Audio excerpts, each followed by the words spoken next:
Congress BJP పార్టీలు ప్రజల సంక్షేమాన్ని విస్మరించాయని మండిపడ్డారు మాజీ ఎమ్మెల్యే గణేష్ గుప్తా. ప్రభుత్వ వైఫల్యాలను ప్రజల మధ్య ఎండగడతామన్నారు. బీఆర్ఎస్ హయాంలోనే నిజామాబాద్ గుర్తు చేశారు. 100 కోట్ల నిధులు కేసీఆర్ ఇస్తే కాంగ్రెస్ బీజేపీలు తాము తెచ్చినట్లుగా గోబెల్స్ ప్రచారం చేసుకుంటున్నాయని ధ్వజమెత్తారు. మున్సిపల్ ఎన్నికల్లో లబ్ధి కోసమే కాంగ్రెస్ బీజేపీ నాయకులు నాటకాలు మొదలుపెట్టారని విమర్శించారు. ప్రజా సమస్యల మీద మేము పోరాడుతూనే ఉంటాం. ప్రతిరోజు మేము కట్టినటువంటి బిల్డింగ్లు ఏమైనాయి, ఎందుకు ఆగినాయి అనేటటువంటి విషయాల మీద మేము పోరాడుతూనే ఉంటాం. అధికార పార్టీ కాంగ్రెస్, ఇక్కడ అధికారంలో ఉన్న ఎమ్మెల్యే మేము నిలదీస్తూనే ఉంటాం. మేము చిత్తశుద్ధితో పనిచేస్తూ ఉంటే ఈ ఎమ్మెల్యే ఆనాడు కాళ్ళల్లో కట్టబెట్టి మమ్మల్ని అనుక్షణం చాలా ప్రశ్నలు అడిగింది. మోర్ల దగ్గర ఏం మాట్లాడిరండి, ఇది మోర్లలో చూడండి ఎంత గలీజ్ నీళ్ళు వారుతున్నాయి. మరి ఇప్పుడేం మీరు సెంటు వారిస్తున్నారా? మీరు ఏమైనా సెంట్లు తెచ్చి వారిస్తున్నారా ఇప్పుడు? అంటే అడిగేటోడు లేడనా?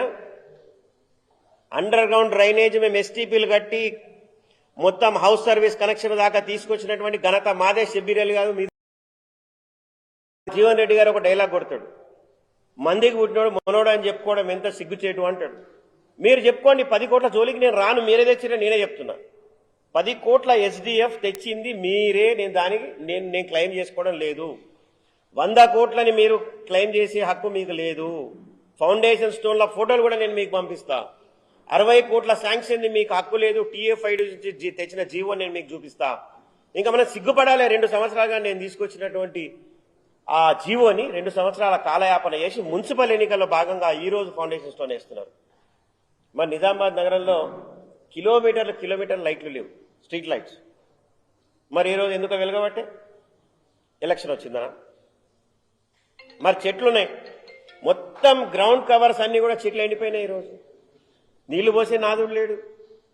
వర్షాలు పుష్కలంగా పడ్డాయి, మంచి బ్రహ్మాండమైనటువంటి చలికాలం ఉండే, అయినా ఎండిపోయినాయి. మరి ఎండాకాలం వచ్చేటటువంటి పరిస్థితి ఏంది?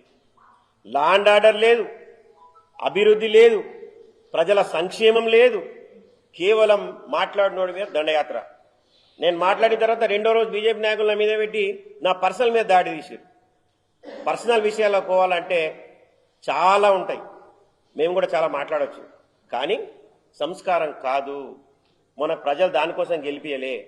నేను మాట్లాడినటువంటి ప్రతి సమస్య కూడా ప్రజలను ఉద్దేశించి నేను మాట్లాడుతున్నా తప్ప మరొకటి కాదు. మీకు దమ్ముంటే మీరు మాట్లాడండి.